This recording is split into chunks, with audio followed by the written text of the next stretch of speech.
私たち結局生きてるのって幸せになるためですよね。幸せとは何かっていうことを考える上で、人間を想像した存在がいるのかっていうのが、非常に大事になってくるわけですね。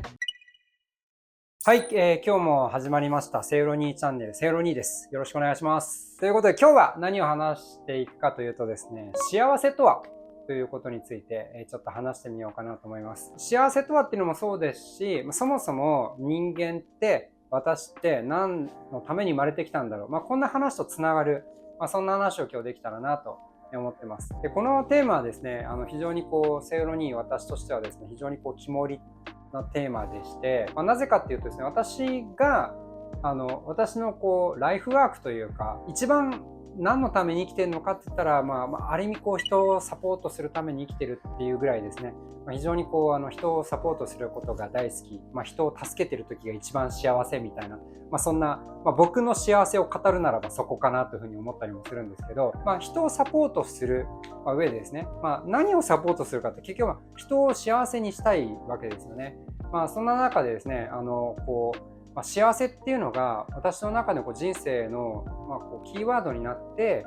いろんなことをやってきたかなと思ってます。で、一番最初自己紹介した通りですね、東大の経済学部を卒業してっていうところから始まってですね、メーカーに勤めたりとか、あるいはその後牧師になったりとか、その後コンサルやってみたりとかですね、結局何やってんのあなたはみたいな感じでいろんなキャリアを積んできてるんですけど、そもそも僕の軸としてはですね、幸せにしたい、人を幸せにしたいっていう、このテーマがあるんですね。一つは一番最初経済をしっかり勉強して経済学者にもなってですね、世のため人のために何か力になりたいなっていうところがありましたし、その中で聖書に出会って本当に聖書を通して人に幸せにすることできるんだなと思って改めてですね、聖書を勉強しまくったら牧師になっちゃったっていう、そんないきさつもありますし、あるいはそこから一旦やめてですね、コンサルの世界に入ってですね、クライアントにいろんな形でコンサルティングでサポートしたり、まさに幸せが軸となっていろんなことをやってきたのかなと思ってます。なのでじゃあ幸せにしたい、人の幸せをサポートしたいっていうのであれば、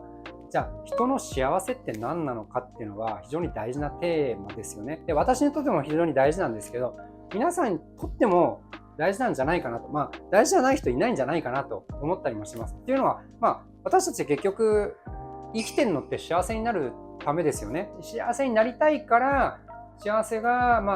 お金を持ったら幸せになれるのかなと思って頑張ってお金を稼いだりとか、あるいは仕事を頑張っていろんな人に認められたら幸せになるのかなと思って仕事を頑張ってみたりとか、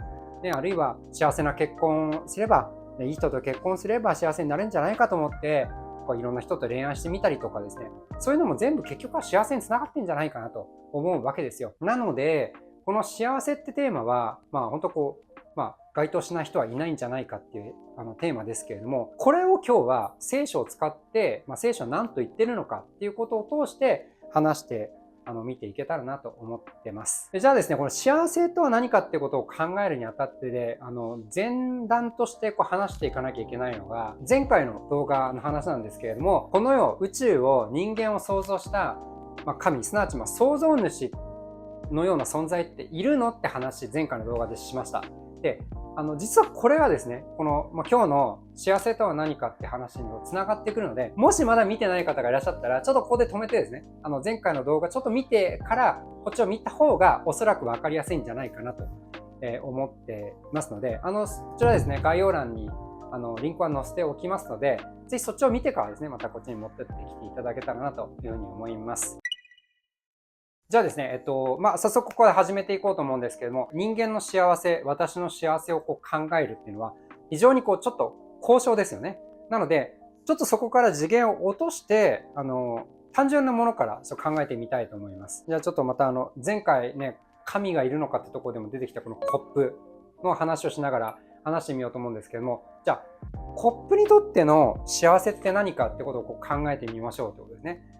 そもそもコップに心がないんだからコップが幸せに感じることないじゃんって話もあるかなと思うんですけど、それはさておきですね、例えばコップにもし心があるとするならばみたいなことをちょっと話してみようと思います。じゃあコップがですね、どんな風に使われたら、どういう風に使われたら幸せって感じるかって話なんですけど、それはですね、この中に水が入ったりとか、あるいはこんなに、ね、透明な綺麗なガラスなので、何かこう綺麗な透明な、なんていうんですかね、ジュースであったりとか、なんかカクテルだったりとか、そんなものを入れたらすごい素敵なんじゃないかなって思ったりしますよね。そういう風に使われたら非常にコップも幸せなんじゃないかなと感じます。で、ただですね、これがですね、人を物鈍器に使ったりですね、あるいはなんていうんですかね、これをじゃあ椅子に使おうと思っても非常に使いにくいですよね。これ椅子で使おうと思ったらちょっとお尻大変なことになっちゃいますね。つまりこれが作られた目的の通りじゃないと非常に使いにくいし、使ってる方もなんかちょっと居心地悪いし、使われてるコップもですね、あんまりなんか自分の存在意義感じないですよね。でもこれが飲み物が入れられてこうやって使われてたら非常にその時に一番輝くわけです。ちょっとね、別の話をしてみます。例えばこのスマートフォンもそうですね。スマートフォンの幸せってものをまた考えてみましょう。スマートフォンの幸せはやっぱりこれが作られたその目的の通りに、このスマートフォンって最近ものすごい高性能になってるじゃないですか。それを存分に十二分に使いこなしていると、それは確かにこのスマートフォンにとっても幸せでしょうし、甲斐があるんじゃないかなと思います。でもですね、これを僕はこのスマートフォン持ってるよと、これもうね、スマートフォンで最近10万ぐらいするような代物じゃないですか。それを持ってるって自慢しながらもですね、じゃあどうやって使ってんのって言ったらですね、これを例えばね、なんていうんですかね、枕に使おうと思ったら、これ枕高さ足りないですよね。あるいはこのコップを乗せてお盆に使うって言ってもこれ滑って使いにくいですよね。つまりですね、いくら高級なスマートフォンだとしても、なんかちょっとその機能に合わないようなことを使っちゃうとですね、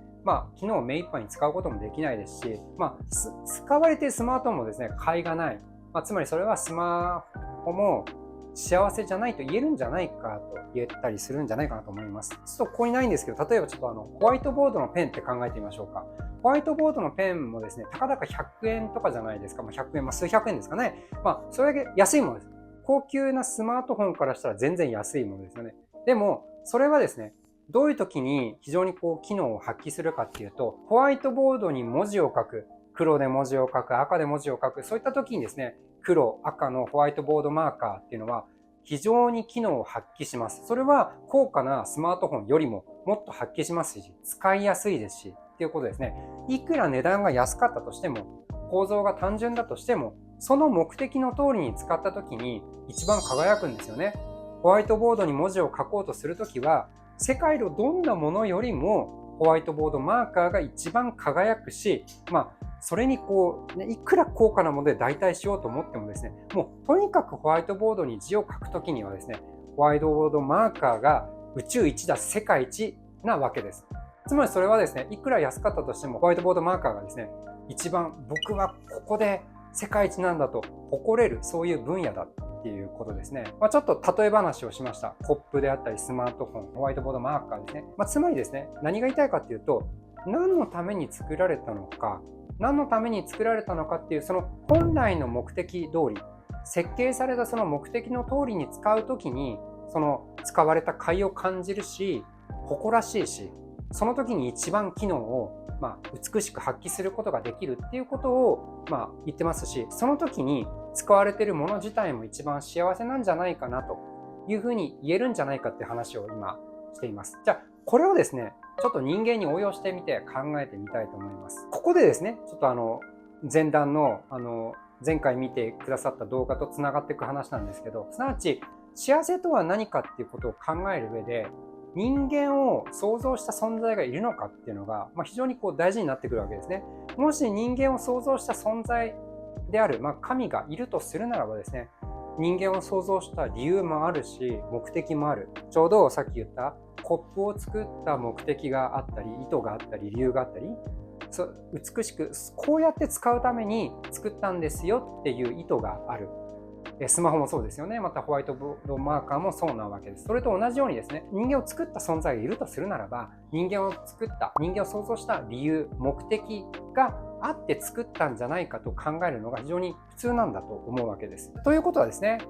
すなわち先ほどの通りですね、物がその作られた目的の通りに使われた時に一番輝くし、それが一番幸せだと言った通りに、人間もまた同じことが言えるんじゃないか。すなわち神様が、創造主が作ったその目的が分かったならば、その目的の通りに生きるときに一番輝くし、一番幸せにできてるんじゃないか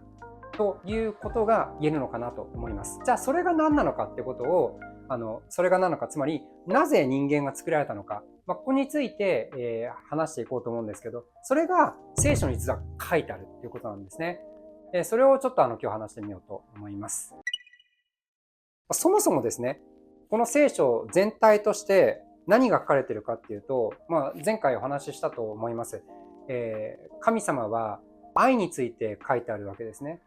つまり人間をどれだけ愛しているのかっていうことがこの聖書の中で語られているわけなんですけれども、この愛する人間、もちろん神様はもうこれだけ何か理由なくですね、こんな分厚いラブレターを送るわけじゃないわけですね。何を言いたいかっていうとですね、まさに今日のテーマである、なんで人間が作られたのか、その作られたその目的を分かって幸せに生きてほしいっていう、そういう、ある意味親心のようなそういったものがあるわけですね。で、僕にも娘がいますけれども、この娘がもちろん幸せに生きてほしいなと思います。親として幸せを願わない親はいないですよね。なんか本当にこの娘、息子、自分の子供には本当に幸せになってほしいと思うその心がある。それと同じようにですね、創造した神様もやはり人間に本当に幸せになって幸せに生きてほしいと思うわけです。だからこそ、じゃあさっきの定義に従うならばですね、幸せとは何か、すなわちなぜ生まれたのか、なぜ僕たちが生まれたのかっていうことを分かって生きてほしいっていうふうに神様も思ってらっしゃるわけですね。じゃあこの分厚い聖書はすなわちまさにですね、そのなぜあなたが生まれたのか、人間は何のために生きているのか、生まれたのかっていうことを神様はずっと伝えているわけです。じゃあそれが何かっていうことを今日話したいと思います。すなわちその結論ですね。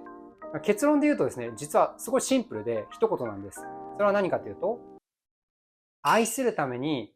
神様は人間を作った。愛する。ちょっとね、ちょっとふんって感じなところあるかもしれません。何を愛するのと。そもそも愛って何なのと、ちょっと疑問が湧くかもしれないですけど、これ一つずつ説明していこうと思います。まず、何を愛するかってとこですけども、例えばの話をしましょうか。例えば、最近、推し活とか結構ね、あれですよね、人気ですよねってのもいいですけれども、流行ってますよね、推し活。何を推しますか？あなたの推し何ですか？みたいな感じで聞いたりもしますよね。で、ある人は、もちろんアイドルグループを推す人もいればですね、ある芸人さんを推したりとか、その何か自分が応援したい。自分が愛するっていうんですかね、めでるっていうんですかね。そういうその存在をとにかく応援する。とにかくその人を愛する。その人を何かの力になりたい。そういうことですらもやっぱりエネルギー湧きますよね。とにかく何かにハマってそこにお金を費やし、時間を費やし、何かのエネルギーを費やしている人っていうのは非常に生き生きしているような感じを私は受けたりします。つまりですね、愛すること自体でも実は非常にパワーを受ける。なぜなのかって言ったら、そのために僕たちは作られている。そのために生きているって言っても過言ではない。実はそれが聖書に書かれているわけですね。だからこそですね、先ほど言ったように、この何かアイドルグループであったりとか、何かのその推し活、何かをするってことももちろんそうですし、それだけじゃありません。例えば花をめでるっていうこともあったりもしますよね。花を大事にして、また花をめでる。そういったことも、愛することにも含まれますけれども、このようにですね、物を愛したとしても、人を愛したとしても、何だとしてもですね、実は愛するっていうことを通して力が湧いてくるっていうのが、この人間の自然の現象なんですね。それは何でかって言ったら、私たちは愛するために生まれてきたんです。愛するため。で、これは逆もそうなんですね。逆もそうっていうのはどうにかというと、愛されるために生まれてきたとも言えるわけです。例えばペットですね。ペットがワンワンワンワンって愛してくれたらそれ嬉しいですね。僕犬好きなんですけど、犬がワンワンワンワンペロってしてきたらそれ嬉しいですし、また、物だけじゃなくて、また誰かの人、自分が大事にしたいと思ってる人からまた大事にされる、愛されるってこともすごい嬉しいですよね。何か自分のことを承認してくれる、認めてくれるっていうことも、この承認欲求って言ったりもしますけれども、あなたってこういうところすごい素敵ですよねっていうふうに言われて、自分のことを覚えてくれる、自分を大切にしてくれる、思いやってくれる、こういったことも非常に力を受ける。これも愛される。愛するためのその逆ですけども、矢印は逆ですけれども、愛されるっていうことも非常に力を受けるわけですね。なんでなのかって言ったら、もう一度言いますけれども、愛するため、そしてまた愛されるために僕たちは生まれたからなんだ。人間というのは愛するため、愛されるために生まれてきたっていうところがまさにこのポイントなわけです。じゃあここをですね、聖書は具体的にどういうふうに書いてるかってところをちょっと指して示してみようかなというふうに思うんですけれども、マタイによる福音書の22章の36節という部分です。でここはどういう部分で、これはイエス・キリストが直接話している部分なんですけれども、ある人がですね、この聖書全体の中で一番大事な戒めって何ですかっていうことをイエス・キリストに直接聞いているそういう場面なんですね。その時にイエス・キリストが答えたことがですね、まさにこの愛につながっていくことを書いてあるわけです。じゃあちょっと読んでみましょうか。マタイによる福音書の22章の36節です。先生、律法の中でどの戒めが一番大切なのですか？イエスは言われた。心を尽くし、精神を尽くし、思いを尽くして、主なるあなたの神を愛せよ。これが一番大切な第一の戒めである。第二もこれと同様である。自分を愛するようにあなたの隣人を愛せよ。この2つの戒めに律法全体と預言者とがかかっているのだというふうに言ってるんですね。つまりイエス・キリストが言うのは、本当にこの聖書全体の律法の中で何が大事なのかっていうと2つだって言ったんですね。1つは、まずは創造主であるこの神様を愛すること。心を尽くして、精神を尽くして、思いを尽くして、本当に全てを尽くしてこの神様を愛すること、これが一番まず最初に大事なんだよと言いました。で、その次に自分を愛するように隣人を愛することなんだっていうふうに言ってるんですけど、だからこの2つ目には2つの要素がありますよね。まず自分を愛するってことがすごい大事です。皆さんも自分を大切にすること、自分を愛すること。よくね、日本ではね、なんかこう他人のことは大事にするけどね、自分のこと、自分なんてっていう言葉があったりとか、あるいはちょっと自分の子供もね、なんか最近はちょっと流れが変わってきたかもしれないですけれども、これやめなさい、迷惑だからみたいな感じで、昔はなんか人様に迷惑かけないように自分の子供を育てるみたいな、そんな風潮もあったかもしれませんが、それでもですね、まず自分のことを大切にする、自分の子供を大切にする、そういったまず自分っていうのはすごい大事だということを聖書も言ってるわけですね。自分を愛することで、それと同じように人のことも大切にすることだっていうことを言ってるわけです。で、2個目の戒めに関しては皆さんもパッとなんか想像できるんじゃないですか。なんか自分を大事にすることも大事だし、また自分を大事にするように人のことも大事にするんだ、これが大事だって聖書言ってんだなっていうことはそれよくわかると思うんですけど、1つ目の戒めの部分ですよね。神を愛するっていうこと、これはなんか少しちょっとイメージがつきにくいかもしれませんけれども、少し簡単にイメージするならば、例えば皆さんがいつもこういただきますと言ってご飯を食べている時に、今自分は命を食べてるんだなとかでですね、あるいは自分が生まれてきた環境に感謝することであったりとか、そもそも私たちは太陽という恵みがあり、また雨という恵みがあって今生かされているわけなんですけれども、そういったことに感謝するってこともここにつながってきます。で、ここに関してはですね、もっと詳しく愛とは何かっていうことについて別の動画で話してみようかなと思うんですけれども、一旦ちょっとそういうふうに理解してみてください。今話したのはですね、まさに聖書で書いてあるある意味幸せの定義ですし、人間が何で生まれたのかっていうその目的につながる話なんですけれども、でこうやって話聞いてみるとですね、ちょっと疑問が湧く部分があるかなと思います。それは何かというとですね、ってことはですね、じゃあ人の幸せとか人が作られた目的って、つまり神様を愛することで自分を愛するように他の人を愛することっていう、ただその一つだけなのか。つまり人間の目的、人生の目的ってたった一つで、みんな同じ、今この世界で80億人いますけど、80億人みんな共通して同じなのかっていう疑問も湧いてくるかなと思います。でこれに関しては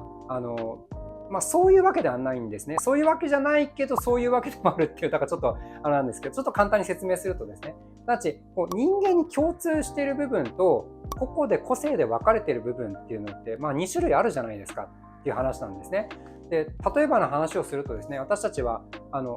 タンパク質って皆さん必要ですよね。人間で生きていればですね、タンパク質必要じゃない人いないわけですよ。タンパク質はみんな必要ですと。でもタンパク質の取り方っていうのはみんなそれぞれですよねって話なんですね。お肉で取る人もいれば、肉でも牛肉でも鶏肉でもあるし、例えば大豆って植物性のタンパク質を取る人もいますし、またプロテインっていうそのサプリメントから取る人もいます。でそのように取り方はそれぞれですし、また好き嫌いも別々ですよね。で牛肉が好きな人もいれば鶏肉が好きな人もいますっていう話です。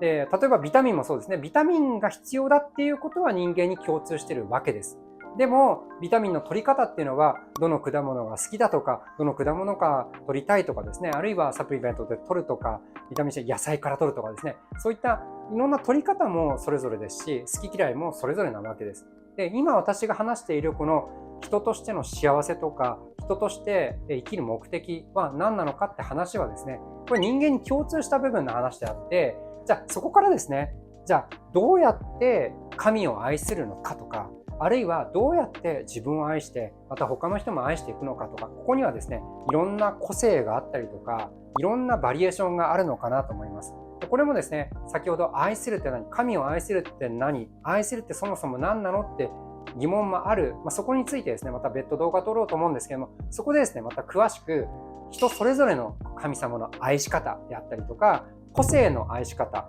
個性の愛みたいなことを別途話できたらと思います。なので今日話した話によってですね、幸せっていうのはみんな同じっていうわけじゃないんだということですね。人間として共通している部分もある。でも個性として違う部分もある。今日はこの共通している部分についてちょっとお話ししたという感じになります。今日は幸せとは何かについてちょっとお話ししました。参考になったでしょうか？参考になったらですね、非常に私嬉しいなというふうに思います。今日もですね、またお付き合いいただいてありがとうございました。面白いなと感じた方はですね、ぜひチャンネル登録、またいいねの